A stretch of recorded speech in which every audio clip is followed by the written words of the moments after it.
उनके सामने थी। चुनाव इनकी देखरेख में हो रहा था और अंतर्राष्ट्रीय जगत की नज़र थी कि हमारा एसोसिएशन इसमें क्या कर रहा है। खिलाड़ियों की नज़र इस पे थी। ओलंपिक मेडल जीतने वाले हमारे अगर पहलवान, ये नौबत आ गई कि वो रिटायरमेंट ले रहे हैं, पद्मश्री वापस लौटाए जा रहे हैं, उसके बाद सरकार जागती है, तो ये कौन सी जीत है? ये कौन सी जीत है? ये कौन सा काम है? ये उनको नज़र पहले रखनी चाहिए। उन्हें मालूम है वो जो भ्रष्टाचारी लोग जिन्होंने गबन किया, जिन्होंने अत्याचार किया, उस व्यवस्था से उनको बिल्कुल बाहर कर देना चाहिए।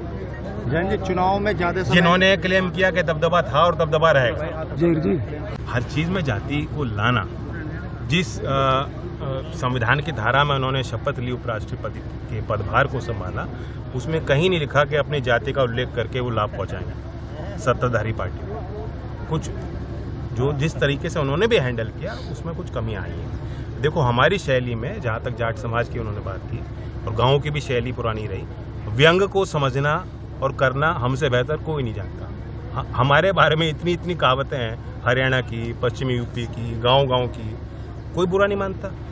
यहाँ कोई जातिगत अगर सूचक बात होती, उस व्यंग में कोई जाति सूचक शब्द का प्रयोग किया गया होता, तब समझ में आती कहाँ उनका वर्ग जोड़ा गया उस बात में, कहाँ उनकी जाति का उल्लेख हुआ, क्यों उनको बुरी लगी बात। जैन जी, क्या इस मिमिक्री को आप उचित मानते हैं?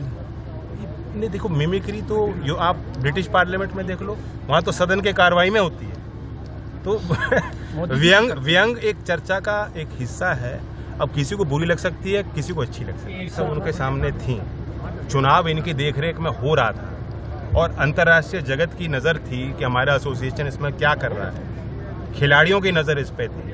ओलंपिक मेडल जीतने वाले हमारे अगर पहलवान, ये नौबत आ गई कि वो रिटायरमेंट ले रहे हैं, पद्मश्री वापस लौटाए जा रहे हैं, उसके बाद सरकार जागती है, तो ये कौन सी जीत है? ये कौन सी जीत है? ये कौन सा काम है? ये उनको नज़र पहले रखनी चाहिए। उन्हें मालूम है वो जो भ्रष्टाचारी लोग जिन्होंने गबन किया, जिन्होंने अत्याचार किया, उस व्यवस्था से उनको बिल्कुल बाहर कर देना चाहिए। जी, चुनाव में ज्यादा जिन्होंने क्लेम किया कि दबदबा था और दबदबा रहेगा। जी हर चीज़ में जाति को लाना, जिस संविधान की धारा में उन्होंने शपथ ली उपराष्ट्रपति के पदभार को संभाला, उसमें कहीं नहीं लिखा कि अपनी जाति का उल्लेख करके वो लाभ पहुंचाएंगे सत्ताधारी पार्टी को। कुछ जो जिस तरीके से उन्होंने भी हैंडल किया, उसमें कुछ कमियां आई हैं। देखो, हमारी शैली में, जहाँ तक जाट समाज की उन्होंने बात की और गाँव की भी शैली पुरानी रही, व्यंग को समझना और करना हमसे बेहतर कोई नहीं जानता। हमारे बारे में इतनी कहावतें हैं, हरियाणा की, पश्चिमी यूपी की, गाँव की, कोई बुरा नहीं मानता।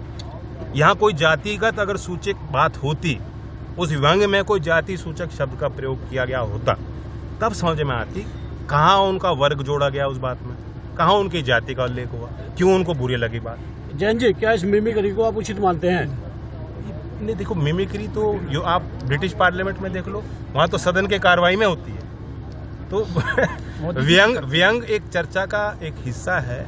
अब किसी को बुरी लग सकती है, किसी को अच्छी लग सकती है।